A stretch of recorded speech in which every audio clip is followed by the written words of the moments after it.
Good morning student, welcome to the online class. ये class 7th की science की class है जिसमें हम चैप्टर 1 देख रहे थे, that is nutrition in plant. इनमें हमने टाइप्स ऑफ न्यूट्रिशन देख लिया था कि ऑटोट्रॉफिक और हेटरोट्रॉफिक न्यूट्रिशन क्या होते हैं, एंड इम्पॉर्टेंस ऑफ फोटोसिंथेसिस भी हमने फिगर आउट कर लिया था। हम पढ़ रहे थे कि जो हेटरोट्रॉफिक प्लांट होते हैं, यानी कि जो सेल्फ मेड फूड नहीं प्रिपेयर कर सकते, जो हेट्रोट्रॉफ्स में आते हैं, वो कितने टाइप्स के होते हैं। तो हमने पढ़ा था parasitic plants, saprophytic plants, insectivorous plants, symbiotic plants.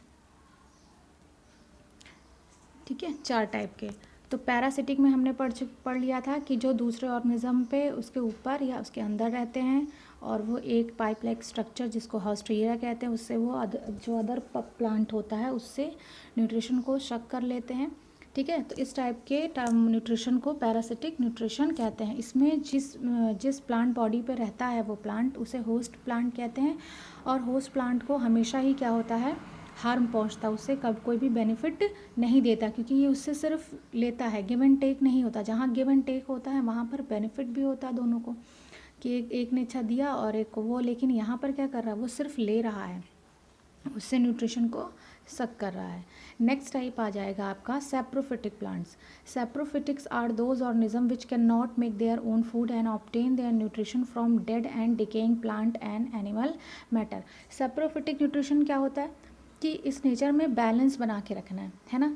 Just imagine कि अगर आप सोचिए कि चूहों को खाने के लिए, बिल्ली अगर चूहों को ना खाए तो इस अर्थ पे क्या हो जाएगा, चूहे का जो नंबर है वो क्या हो जाएगा, इंक्रीज़ हो जाएगा। नंबर ऑफ़ रैट्स क्या हो जाएंगे, इंक्रीज़ होते चले जाएंगे, है ना। इसीलिए नेचर ने क्या किया है कि एक का जब बर्थ होता है तो उसका डेड भी होना कंपलसरी है, उसको बनाया गया है नेचुरली।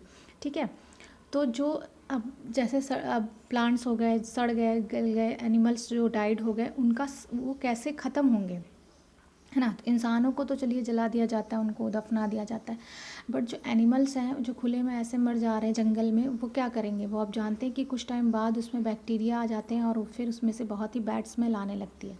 ठीक है ना। तो उसको सही करने के लिए नेचर ने कुछ नेचुरल सफाई, जैसे हमारे यहाँ कह सकते हैं ना कि साफ़ करने वाले लोग आते हैं, घर की साफ़ सफाई करते हैं, तो वैसे ये लोग भी होते हैं। कौन होता है, सैप्रोफिटिक जो प्लांट्स होते हैं, ये क्या करते हैं, ये उन चीज़ों से अपना न्यूट्रिशन लेते हैं जो डेड हो चुके हैं, यानी मर चुके हैं कुछ एनिमल्स, या डिके हो चुके प्लांट्स यानी सड़ गल गए, जो उन प्लांट्स से अपना न्यूट्रिशन लेते हैं, क्योंकि अपना भोजन तो बना नहीं पाते। इसलिए ये जो सड़े गले प्लांट होते हैं, जो प्लांट सड़ गल जाते हैं या जो एनिमल्स मरने के बाद सड़ गल जाते हैं, उनसे ये अपना न्यूट्रिशन क्या करते हैं, लेते हैं। They are usually white in colour, ये लगभग वाइट कलर के होते हैं, हमेशा नहीं होते, usually white in colour. Although they can have bright colourful flower, उनके क्या होते हैं, बहुत ही ब्राइट कलरफुल फ्लावर्स होते हैं। The common example of saprophytic plant are rhizopus, यानी कि ब्रेड मॉल्ट।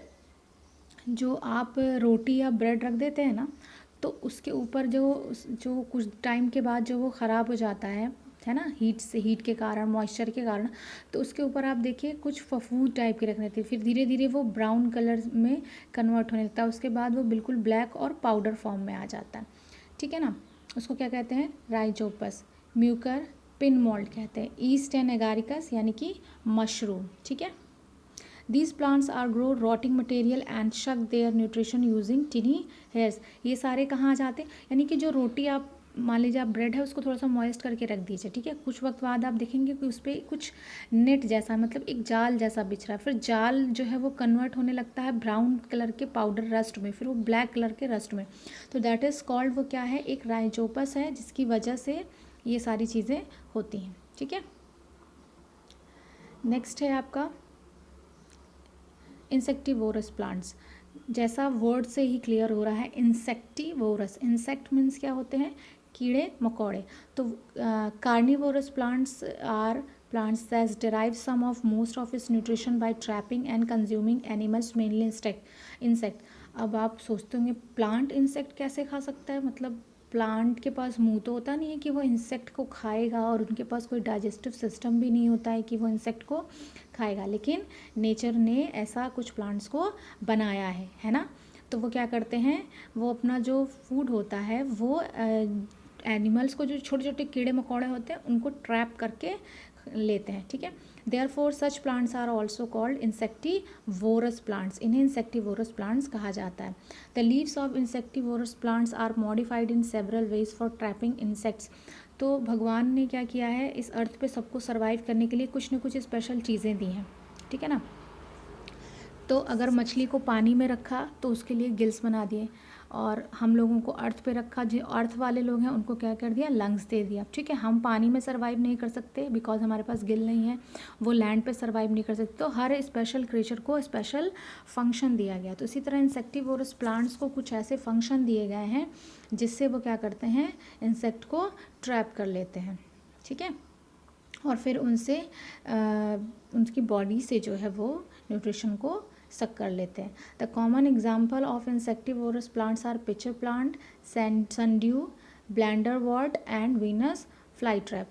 पिचर प्लांट, अगर आपने पिचर मीन्स क्या होता है, घड़ा, अगर घड़े की तरह देखा होगा तो एक घड़े की तरह प्लांट होता है, उसे कहते हैं पिचर प्लांट। और जैसे घड़े को एक ढक्कन से कवर करते हैं तो उसी तरह उसमें भी एक ऊपर से कवरिंग होती है। जैसे ही प्लांट ऊपर की कवरिंग खुली रहती है, जैसे ही कोई इंसेक्ट आकर के उसके माउथ पे बैठता है वो कैप क्या हो जाती है, अपने आप बंद हो जाती है, और वो जो इंसेक्ट होता है वो पिचर प्लांट के अंदर चला जाता है और फिर उससे वो उसको न्यूट्रिशन को फाइंड कर लेता है, ठीक है। वीनस फ्लाईट्रैप, यहाँ पे आपको ये डायग्राम दिख रहा है वीनस फ्लाईट्रैप का, ठीक। तो sundew, the sundew are so named because their glandular leaf hair, ये नीचे आपको सैंड्यू दिख रहा है, ठीक है ना, ये भी है। तो इसमें है कि the sundew are so named because their glandular leaf hairs glister like dew in the sun. तो इसके जो ये स्ट्रक्चर आपको दिख रहा है ना, ये जो स्ट्रक्चर दिख रहा है, इसके ग्लैंडुलर पार्ट पे ऐसे ऐसे स्पाइंस होते हैं, और यहाँ पर बूंद टाइप का यानी कि ड्यूज़ के फॉर्म में स्ट्रक्चर होता है, जो लगता है क्या हो रहा है कि जैसे सन ड्यूज हो, यानी कि ओस की बूंदों के टाइप दिखता है, ये स्ट्रक्चर इस टाइप का बन जाता है, ठीक है। These plants are found on sandy banks, ये सैंड के पास मिलते हैं, सैंड के किनारे, and other mineral soil poor in organic nitrogen, जहाँ पे नाइट्रोजन कम होती है। मोस्ट इंपॉर्टेंट जो इंसेक्टिवोरस प्लांट्स होते हैं वो क्या कहते हैं, वहाँ वो ऐसी जगह पर ग्रो करते हैं जहाँ पर नाइट्रोजन की क्या होती है, बहुत ज़्यादा डेफिशिएंसी होती है, और प्लांट्स को नाइट्रोजन चाहिए, तो ये इंसेक्ट के थ्रू अपना नाइट्रोजन लेते हैं, ठीक है। तो वो ऐसी जगहों पर निकलते हैं जहाँ पर नाइट्रोजन और फॉस्फोरस की डेफिशिएंसी होती है। The leave of sundew has tentacle and a sticky substance, यानी कि वो लंबे लंबे होते हैं टेंटिकल जैसा, और वो बहुत स्टिकी होते हैं, यानी चिपचिपे होते हैं, तभी तो उस पर इंसेक्ट आके एक बार चिपक जाएंगे, ठीक है। उसे क्या कहते हैं, म्यूसिलेज कहते हैं, जो स्टिकी सब्सटेंस को। The leaf hair of these plants also contain stalk gland, these gland produce digestive juice and decompose the trap prey. The digestive enzyme increase in production once a prey has been captured reach its maximum concentration about the fourth day. तो सीधी सी बात हुई कि जो ये tentacles type structure होते हैं, है ना, ये ऐसे ग्लैंडुलर हैं, ये टेंटिकल, और यहाँ पर ये ड्यूज़ जैसा लगता है, और इन ड्यूज़ के ऊपर ही स्टिकी सब्सटेंस लगा होता है जिसे म्यूसिलेज कहते हैं, ठीक है ना। तो ये फिर क्या करते हैं कि इनके जो ग्लैंड्स होती हैं, इनसे डाइजेस्टिव जूस निकलता है, जो क्या करती हैं, उन इंसेक्ट को क्या करती हैं, डीकम्पोज करती है ना, ठीक है। तो डीकम्पोज करती हैं, फिर उनसे क्या करती हैं, न्यूट्रिशन को फाउंड कर लेती हैं। पिचर प्लांट कुछ इस टाइप का एक प्लांट होता है जिसपे ये कैप होती है, यहाँ पर आकर के इंसेक्ट बैठता है और ये कैप बंद हो जाती है, फिर वो इंसेक्ट इसकी बॉडी में चला जाता है, ठीक है ना। तो in the pitcher plant leaves are modified to form pitcher और कप लाइक स्ट्रक्चर, ये घड़े के जैसा ये कप लाइक स्ट्रक्चर हो जाता है। दीज पिचर्स और होलो ट्यूब्स, बीच में, क्योंकि घड़ा जैसे देखते हैं ना, बीच में खाली होता है जहाँ पे वाटर फिल होता है, ऐसे इनके यहाँ भी क्या होता है, बीच में ये हॉलो होता है, which open at the top and completely or partially covered by a special flap or hood. मैंने आपको बताया जिस तरह से एक पिचर को ढकने के लिए कैप होती है, इस तरह से इनके पास भी एक स्पेशल कैप होती है जिसे हुड कहते हैं। The bright colour hood often secreted nectar and attract insects और अदर स्प्रे। तो इनके जो हुड होता है, जो अपर पार्ट होता है, वहाँ से एक नेक्टर, आपको पता है ना नेक्टर क्या होता है, जो फूलों से आप निकलता है, तो इस तरह यहाँ से भी एक नेक्टर निकलता है जो स्मेल को फैलाता है, जिसको स्मेल करके इंसेक्ट जो है इनकी तरफ अट्रैक्ट होते हैं, ठीक है। फिर क्या करते हैं, जैसे ये इंसेक्ट बैठते हैं, वो जो फ्लिप है या जो हुड है उसके ऊपर वो बंद हो जाता है और ये नीचे की तरफ चले आते हैं। ठीक है।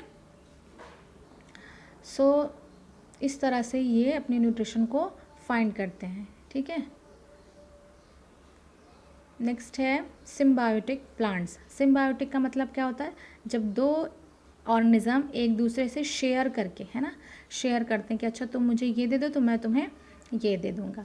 ठीक है। जैसे आपने कहा कि अच्छा तुम मेरी पेंसिल ले लो और मेरे पास इरेज़र नहीं, तो तुम मुझे थोड़ी देर के लिए अपना इरेज़र दे दो। दोनों का काम हो गया शेयर करके, तो दोनों को क्या हो गया, बेनिफिट हो गया। ठीक है। तो when two organism live together and share shelter and nutrition, their associate is called symbiosis and symbiotic relationship and the organism are called symbiont. ठीक है। They mutually help each other. ये क्या करते हैं, एक दूसरे की हेल्प करके रहते हैं। जैसे certain fungi live in the roots of plants, कुछ प्लांट्स की रूट में जो फंजाई रहते हैं, जैसे ओक हो गया, पाइन्स हो गया। द प्लांट्स प्रोवाइड न्यूट्रिशन, जो प्लांट होता है वो फंजाई को क्या देता है, न्यूट्रिशन देता है। And fungi help to plant to take up water and nutrition from the soil.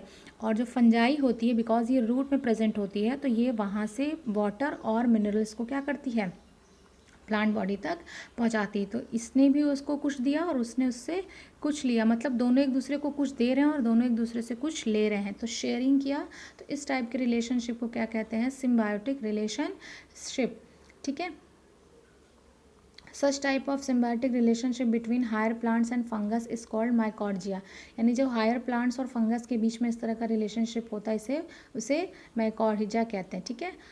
जितने भी लेग्यूमिनस प्लांट्स होते हैं, यानी कि जो दलहनी फसल होती है, यानी कि जैसे ग्राम हो गया, मूंग हो गया, उड़द हो गया, पीस हो गया, बीन्स हो गया, इन सब के रूट में बैक्टीरिया पाया जाता है। ठीक है। जस्ट लाइक राइजोबियम, जो उनके नोड्यूल्स होते हैं। ठीक है। ये क्या करते हैं, ये नाइट्रोजन, जो एयर की नाइट्रोजन है, एटमॉस्फेयर में जो नाइट्रोजन है, इसको फिक्स करके ये प्लांट को देते हैं। बिकॉज जो प्लांट होता है वो डायरेक्ट एटमॉस्फेयर की नाइट्रोजन को नहीं ले सकते। और अभी मैंने आपको बताया कि नाइट्रोजन और phosphorus are very essential substance for the plants. ठीक है। ये बहुत इसेंशियल मिनरल्स होते हैं प्लांट्स के लिए। तो और एक और चीज़ है कि जो प्लांट्स होते हैं वो डायरेक्ट एनवायरनमेंट से नहीं ले सकते नाइट्रोजन, उस फॉर्म में नहीं लेते। तो जिनके रूट्स में जो ये बैक्टीरिया पाए जाते हैं, ये क्या करते हैं, एटमॉस्फेयर की नाइट्रोजन को फिक्स करते हैं, है ना। उस प्रोसेस को कहते हैं नाइट्रोजन फिक्सेशन। उसको फिक्स करके फिर ये प्लांट को देते हैं और प्लांट से फिर वो न्यूट्रिशन खुद को लेते हैं। ठीक है। Lichen are symbiotic organism in which an alga and fungus live together. जब एक एल्गी और फंजाई एक साथ रहते हैं तो उनसे जो ये थर्ड बनता है वो क्या कहलाता है, लाइकेन। ठीक है ना। The alga is green and autotroph. जो एल्गी होता है वो ग्रीन कलर का होता है, ऑटोट्रॉफ्स यानी खुद से अपना भोजन बना देता है। ठीक है ना। It's make food for both by photosynthesis. ये अपने लिए भी बनाता है, साथ साथ ये फंगस के लिए भी बनाता है, क्योंकि फंगस ऑटोट्रॉफ नहीं है। The fungus provide shelter, water and minerals to the algae. और जो फंगस होता है वो क्या प्रोवाइड करता है, शेल्टर प्रोवाइड करता है, वाटर प्रोवाइड करता है एंड मिनरल्स प्रोवाइड करता है। ठीक है ना। तो यहाँ पर आपने 4 टाइप के हेटरोट्रॉफिक न्यूट्रिशन ऑफ प्लांट पढ़ लिया। ठीक है। इसमें सारी चीज़ें हमने देख ली हैं। यहाँ पर आपका ये चैप्टर कंप्लीट होता है। अगर इस चैप्टर से आपको कुछ भी प्रॉब्लम आ रही किसी भी टॉपिक को समझने में, तो आप मुझसे क्वेश्चन कर सकते हैं। नेक्स्ट में हम इसके एक्सरसाइज को कवर करेंगे। ठीक है।